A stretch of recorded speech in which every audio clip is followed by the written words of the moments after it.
nature provided them with a feeding time. Although it is difficult to train many fish, Matt here has conditioned them to respond to the sound of a dinner bell. Hey Matt, can you tell our audience a little bit about the wildlife around you today?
So the wolf eel is actually an elongated fish, and these elongated fish can grow to be about 6 to 8 feet in length.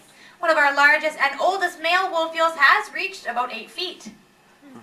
The wolf eel you see our diver with right now is one of our female wolf eels. You can tell that she's female by her small size and also by her dark color.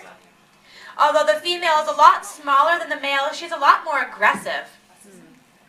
But despite their evil appearance, they're actually not evil at all. They're very friendly and also very eager to please and play with their divers. Wolf eels will often mate for life, and they will live together with their mates in rocky dens, and they tend to guard these rocky dens very jealously. They have 20 needle-sharp teeth that can crush through sea urchins, shells, spines, and all. And as juveniles, they are a brilliant orange and yellow in color, which will gradually fade to this kind of mottled gray and black of the adults you'll see in our aquariums here.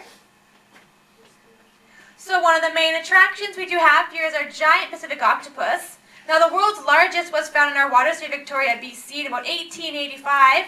This one actually measured 32 feet. That would be 10 meters stretching from tentacle tip to tentacle tip. The octopi's 8 arms are covered with 1,600 suction cups, each of which can be manipulated independently. Its tentacles are used for grasping its prey and for locomotion, but the octopus does have a backup means of movement, and that will be jet propulsion. So by flooding what is called the mantle cavity and forcing the water out through its siphon, the octopus can jet away from danger at speeds of up to 20 miles per hour. That's approximately 35 kilometers per hour. They are a master of disguise as well, and they can change their skin color and skin texture to exactly match their background, making them practically visible to both prey and predator. Now what enables the animal to do so is it has 3 hearts, and that will be for better circulation throughout its entire body. Because the only bone in the octopi's body is its small 5-centimeter beak, it can squeeze into holes that are just slightly larger than a garden hose. The female will use this to her advantage when she goes to lay her eggs, and to find the smallest possible opening in a cave and lay about 10,000 eggs in there. She'll stay inside this cave for about 4 to 6 months, not even leaving once to feed, and she will lose about half of her body mass due to the fact that she is living off her own body fats and proteins. As you can see here, our diver is being very gentle and trying to minimize the handling here, just because the octopi's outer body is covered with a thin layer of slime, and this layer is protected from bacteria and infection. So how about a big round of applause for our diver today?